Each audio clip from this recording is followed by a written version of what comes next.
Bom, pessoal, então na aula de hoje nós vamos dar continuidade ao capítulo de engrenagens e nós vamos ver então engrenagens cônicas. Engrenagens cônicas, como o nome já diz, né, são cones cortados, né, são engrenagens que são colocadas em cones, né. Os eixos, então, de duas engrenagens, uma parte da engrenagem, não são paralelos, tá? E eles se intersectam nos vértices. Então, engrenagens cônicas, entre uma das aplicações, é quando a gente quer realizar uma mudança de direção, por exemplo, de 90 graus. Geralmente, essas engrenagens, elas são, então, entre os eixos, né? Elas geralmente têm um ângulo de 90 graus. Se os dentes dessa engrenagem forem cortados paralelos ao eixo do cone, elas serão engrenagens cônicas retas, tá? Análogos às engrenagens retas. Se os dentes forem cortados em ângulos de espiral, né? Aqui nós temos o símbolo do ângulo de hélice, com relação ao eixo do cone, elas são engrenagens cônicas espirais. Então, as engrenagens nós temos dois tipos, basicamente. As retas e as cônicas. E as espirais, que são análogas às engrenagens helicoidais. Tá? Aqui nós temos dois exemplos. Né? Nós temos um exemplo de uma engrenagem cônica reta, tá? Aonde nós temos esse tipo de engrenagem? Em várias aplicações, né? A gente quer, então, ter um eixo nesse sentido, um eixo nesse sentido. A gente quer fazer essa mudança de direção. A gente quer ampliar ou reduzir a velocidade, né? Ampliar ou reduzir o torque. A gente utiliza, então, engrenagens cônicas. Aqui nessa figura representada por engrenagens cônicas de dentes retos. Aqui nós temos um par de engrenagens, né?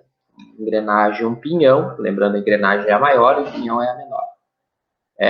A engrenagem e o pinhão que estão aqui nessa figura também, só que agora são cônicas espirais, tá? Análoga, né, que a gente tinha falado, às helicoidais, tá? Um exemplo onde nós temos um par pinhão e engrenagem, né? Pinhão e coroa, como o pessoal fala. É nos diferenciais, né, de veículo, de um Chevette, de um caminhão. Ele é um conjunto pinhão, coroa e pinhão, né, que o pessoal popularmente fala. Nada mais é de uma engrenagem e um pinhão.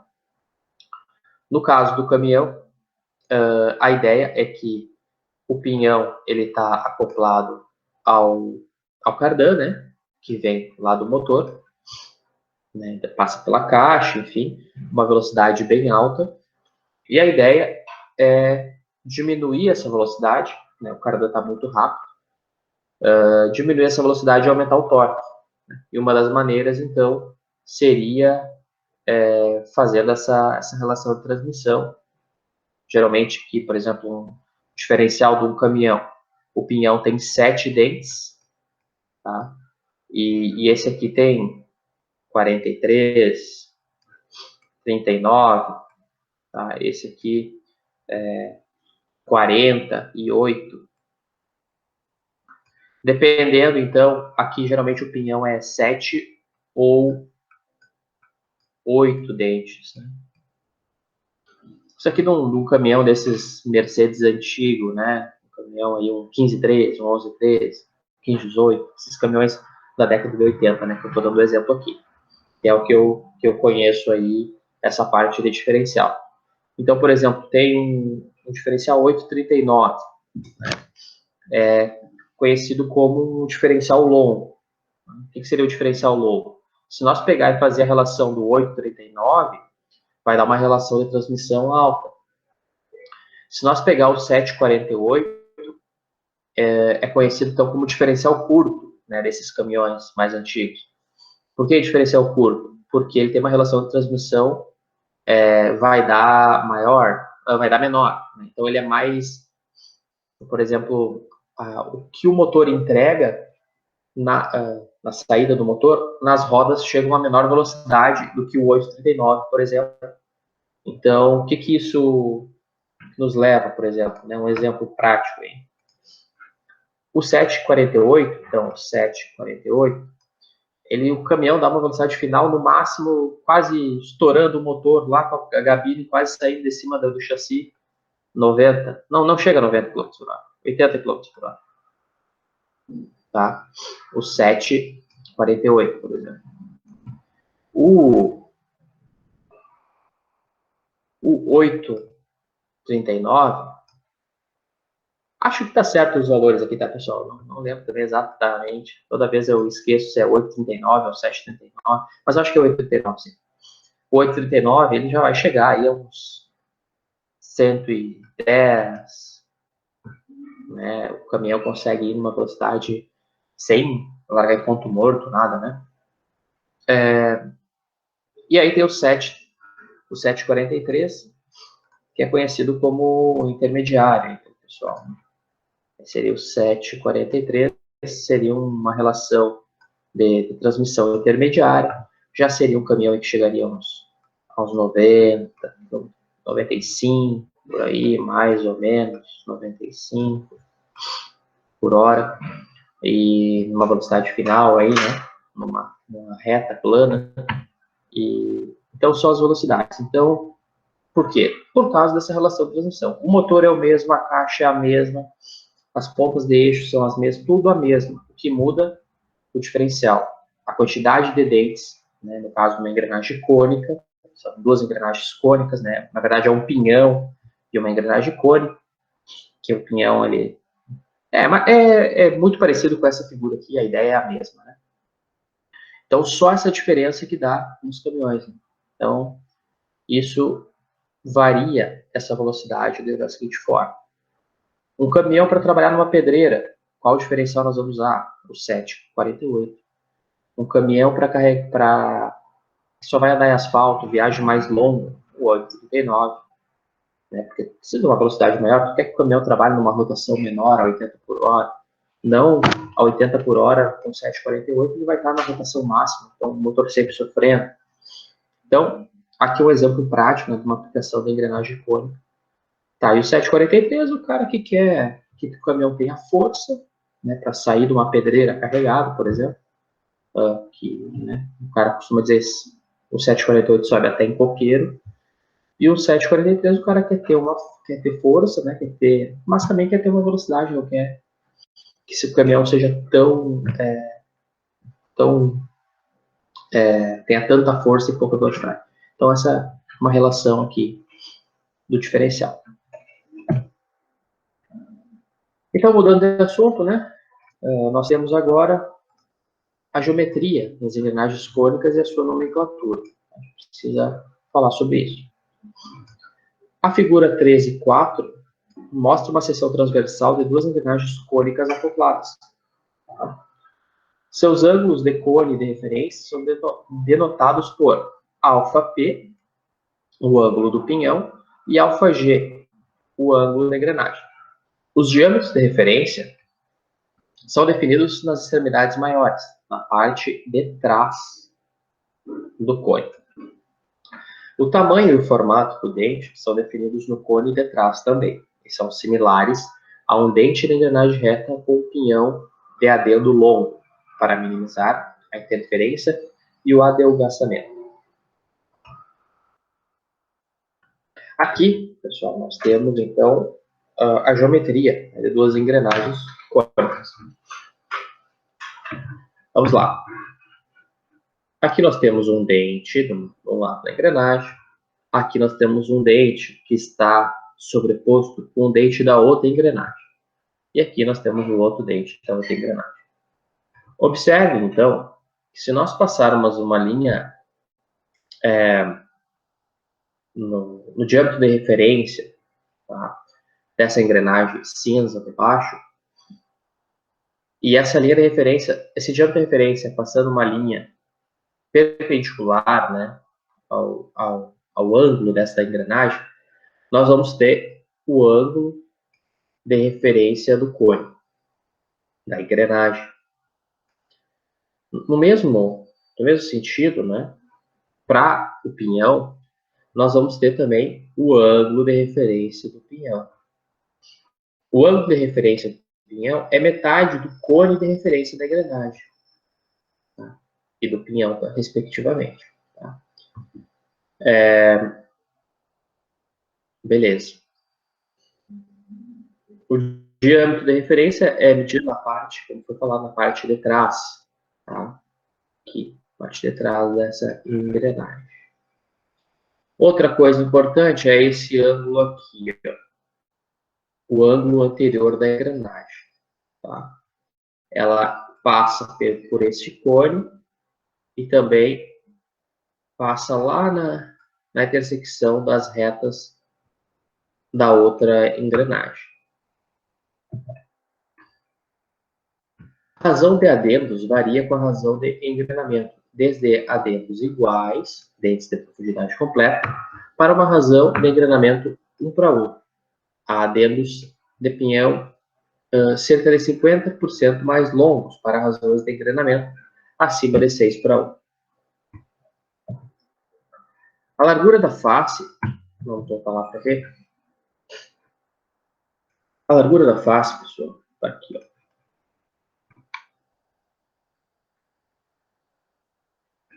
Largura da face, está aqui, F. Ela é 1/3 do L, que é esse comprimento, tá? Do final do dente aqui até a intersecção lá das linhas dessa engrenagem cônica. Então, geralmente, é limitada a 1/3, né? A largura da face, o F, é limitada a 1/3 daquele L, tá? E o L, ele pode ser observado, né, pela geometria, onde nós temos L igual ao raio do pinhão sobre seno do ângulo do pinhão, ou diâmetro do pinhão sobre 2 vezes seno do pinhão, ou diâmetro da engrenagem sobre 2 vezes seno da engrenagem. A razão de engrenamento, mg, para um par de engrenagens cônicas a 90 graus, pode ser definida como os ângulos, com os ângulos de cone de referência. A razão de engrenamento, mg, para um par de engrenagens cônicas, pode ser definida, então, em termos dos ângulos dos cones de referência. Então, a razão de engrenamento pode ser a velocidade do pinhão sobre a velocidade da engrenagem, o número de dentes da engrenagem sobre o número de dentes do pinhão, o diâmetro, né, também, ou a tangente de αg, ou a cotangente de αp, né, do ângulo da engrenagem e do ângulo do pinhão. Como nas engrenagens helicoidais, há um componente de força tangencial, radial e axial, agindo em uma engrenagem cônica ou espiral. Para uma engrenagem cônica reta, nós temos, então, a componente axial como a componente tangencial vezes tangente do ângulo de pressão vezes o seno do alfa. Para a radial, nós temos a força tangencial vezes tangente do ângulo de pressão vezes tangente de alfa. E a componente, né, de força, aí nós temos, então, a tangencial, né, a força localizada lá no ponto, né, tangencial sobre o cosseno do ângulo de pressão. Para uma engrenagem cônica espiral, nós temos, então, a componente axial e a componente radial, seguindo essa fórmula aqui, onde considera, então, a componente tangencial, cosseno do ângulo de hélice, o ângulo de pressão normal, o ângulo de hélice também, cosseno de alfa, e tem esse mais, menos aqui, tá? Os sinais superiores, de mais, menos e mais, são usados para um pinhão motor com uma espiral de hélice à direita, rodando no sentido horário, visto desde sua extremidade maior, ou para um pinhão motor com espiral à direita. Então, aqui nós temos direita, é positivo, e na segunda equação é negativo, e quando é à esquerda, é negativo na primeira equação e positivo na segunda equação. Nas equações, então, anteriores, o ângulo apropriado de cone de referência, use o ângulo apropriado, né, para o cone de referência. O αp para o pinhão, ou αg para engrenagens, no lugar de alfa, para obter as forças em cada um dos membros. Tá? Então, quando tu vai utilizar essa equação aqui, essas equações, o cosseno de alfa, não disse, é do pinhão engrenagem, né? Nem o seno aqui. Esses devem ser, então, colocados o ângulo da engrenagem e o ângulo do pinhão, para saber, então, as forças atuando naqueles membros. A carga tangencial pode ser encontrada, né? Então, todas as equações são em função da carga tangencial. Ela pode ser encontrada pelo torque aplicado para qualquer membro, em combinação com o seu diâmetro de referência médio, dm. Então, a carga tangencial é 2 vezes o torque vezes dm. Onde o diâmetro e o torque, atuando no mesmo elemento, engrenagem ou pinhão, são usados para encontrar as forças transmitidas comum. A gente assume que a gente não tem uma perda, né, é muito pequena a perda de potência em engrenamento, então a gente usa para descobrir todos os membros, no caso. Tensão em engrenagens cônicas. O cálculo das tensões e a estimativa de vida de engrenagens cônicas é mais complicado que para engrenagens retas ou helicoidal. As normas AGMA provêm informação mais completa do que aquela que pode ser apresentada aqui na disciplina. Então, a gente deve consultar, quando a gente vai fazer um projeto de verdade, né, que existem pequenas diferenças, né, para tornar esse capítulo, digamos, mais fácil didaticamente, para ser entendido mais fácil, né, eles fazem muitas simplificações. Então, tensões de flexão em engrenagens cônicas.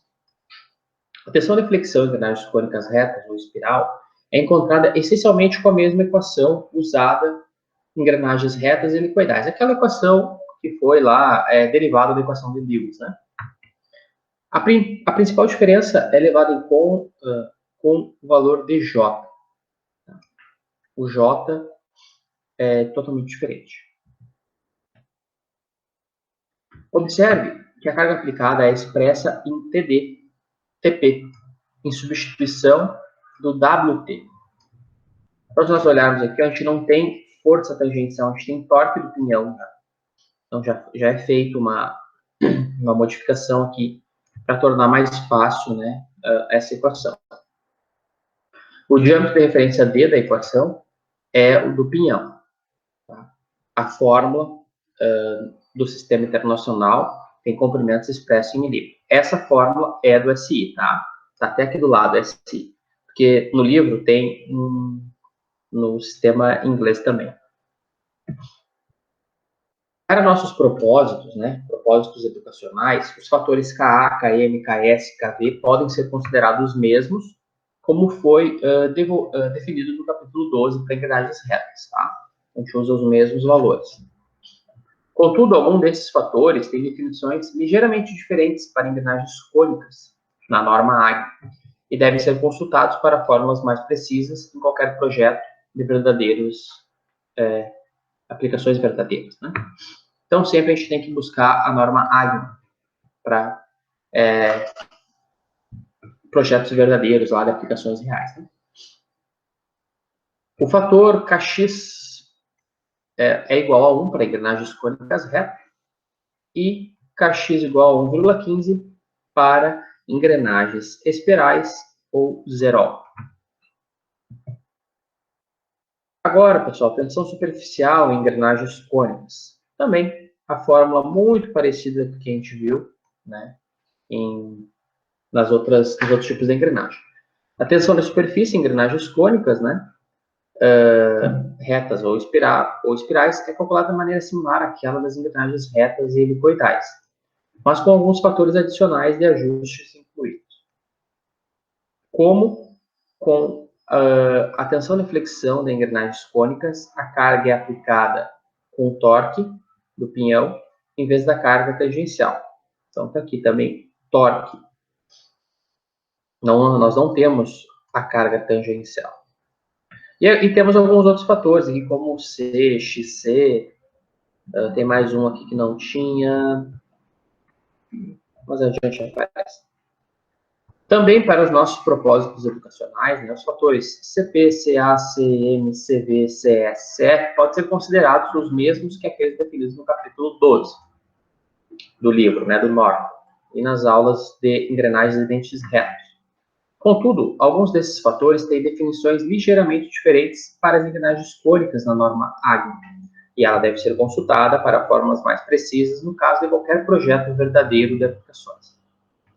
Os fatores de ajustes novos para essa versão da equação de tensão de superfície consta, então, a equação 1221, né? Que consta na equação 1221, são os CB, que é uma constante de ajuste de tensão, definida como 0,634 pela atual norma CB 0,3634. Outro ajuste é o CXC, o fator de coroação, definido como 0 para dentes não coroados e como 1,5 para dentes coroados. O expoente Z é 0,667 quando TP é menor do que TD e 1 em outros casos. O que é o TP e o TD? O TP é o torque de operação do peão e o TD é o torque de projeto do pinhão. Tá? O TP, torque de operação do pinhão, definido pelas cargas aplicadas, o torque aplicado ou a potência e velocidade, e pode ser variável com o tempo. O torque de projeto, que é o mínimo valor necessário para produzir uma área de contato completa, ideal nos dentes da engrenagem. Em muitos dos casos, o TD é o torque necessário para criar uma tensão de contato igual à tensão de contato permissível para o material, como definido na tabela 1221. Voltando aqui, então, o que é os dentes coroados? Dentes coroados têm superfície modificada para ter uma curvatura convexa na direção do comprimento, com o intuito de produzir contato localizado e ou evitar contato nas extremidades do dente. A coroação pode ser aplicada para todos os tipos de dentes. Dentes coroados reduzem a necessidade de alinhamento preciso dos eixos das engrenagens que se acoplam para ser exatamente paralelos. O TD, pessoal, então, pode ser estimado por esta equação aqui, onde o CS'FC é a resistência à fadiga de superfície do material, encontrado na tabela 1221, e os fatores C são definidos acima, né, ou anteriormente, no capítulo 12. O CMD é um fator de montagem, para levar em conta a montagem de balanço ou encavalado de uma ou ambas engrenagens. Se os dentes de engrenagens foram coroados, o CMD varia de 1,2 para ambos os membros montados encavalados a 1,8 se ambos estiverem em balanço.